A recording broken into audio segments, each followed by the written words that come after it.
মানে তুফানের ভিলেন নিয়ে এখন ব্যাপারটি এমন দাঁড়িয়েছে, খাটাপ্পা বাহুবলীকে কিউ মারা, এই প্রশ্নটির জন্য দর্শক যেভাবে হুমড়ি খেয়ে পড়েছিল, এখন সেই একই প্রশ্ন মানে তুফানের মেন ভিলেন কে, এই টপিকটিও ইউটিউবের একটি হিট টপিক। আপনারা একটা বিষয় খেয়াল করে দেখবেন যে যতদিন থেকে হচ্ছে তুফানের টিজার এসেছে, তারপরে বাংলাদেশে হোক কিংবা কলকাতায় যারা হচ্ছে রিভিউ করে, প্রতিদিনই তুফানের কিছু না কিছু আপডেট হচ্ছে তারা তুলে ধরে। এবং বাংলাদেশের যদি সিনেব্রোস বলি বা রিফাতের কথা বলি বা আরিয়ানের কথা বলি, অরিত্রদার কথা বলি, রূপমদার কথা বলি, মানে সবাইকেই দেখবেন হচ্ছে, ইভেন আমিও গত 28 দিনে কি পরিমাণ তুফানের ভিডিও দিয়েছি সেটা হচ্ছে এখন হাতে ধরে গুনতে হবে।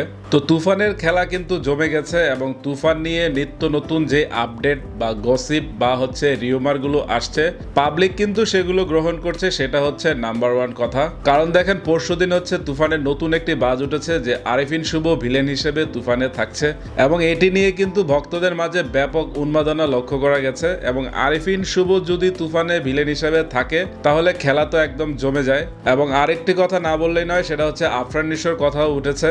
তো আফরান নিশো যদি তুফানে ভিলেন হিসেবে থাকে বা অফিসিয়াল কনফার্ম যদি হয়, আমার কথা হচ্ছে যতদিন না পর্যন্ত রায়হান রাফি কিংবা হচ্ছে সাকিব খানের পক্ষ থেকে কোনো অফিসিয়াল আপডেট না আসে, ততদিন পর্যন্ত এগুলো রিউমার হিসেবেই থাকবে যে আফরান নিশো কিংবা হচ্ছে যিশু সেনগুপ্ত কিংবা হচ্ছে আরিফিন শুভ, এই তিনজনের একজন তুফানে ভিলেন হিসেবে থাকতেও পারে আবার নাও পারে। কিন্তু আমার ব্যক্তিগতভাবে যেটা মনে হচ্ছে যে আফরান নিশোর হচ্ছে তুফানে ভিলেন হিসেবে থাকার সবচেয়ে বেশি চান্স। কারণ হিসেবে দেখবেন যে আফরান নিশো কিন্তু গত 1.5 বছরে কোনো কাজই করেনি, এবং আফরান নিশোর সাথে সাকিব খানের যে দ্বৈরথ বা পাবলিক যে ডিমান্ড, মানে ব্রাজিল আর্জেন্টিনার মতো ব্যাপার কিন্তু ধীরে ধীরে দাঁড়াচ্ছে যে সাকিব খানের একটি নির্দিষ্ট ভক্তরা আফরান নিশোর, বলবো এটা না থাক, এটা অন্য সাবজেক্ট, এটা কথাই বলতে যাচ্ছি না।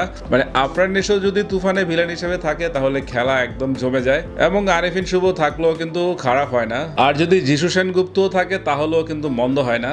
আগামী মাসেই হচ্ছে তুফান মুক্তি পাচ্ছে, আর মাত্র 25 থেকে 26 দিন বাকি আছে। তো এর মধ্যে তুফানের গান আসা বাকি আছে, ট্রেইলার আসা বাকি আছে। তো ট্রেইলারই হচ্ছে সবকিছু খোলাসা হয়ে যাবে আসলেই তুফানে মেন ভিলেন হিসেবে কারা থাকছে।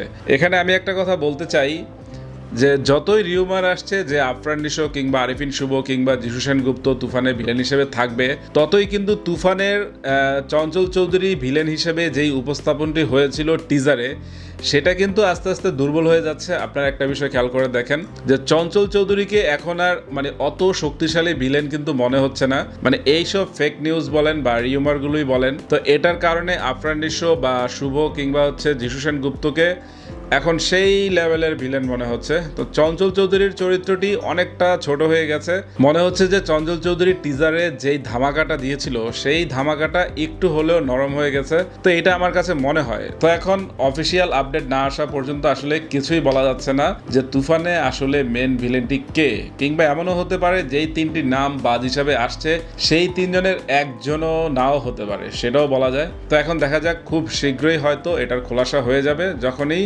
তুফানের ট্রেইলার আসবে। তো তুফানের ভিলেন নিয়ে এই ছিল আমার বক্তব্য। তো সবাই সঙ্গে থাকুন, ভালো থাকুন, ধন্যবাদ, বাই।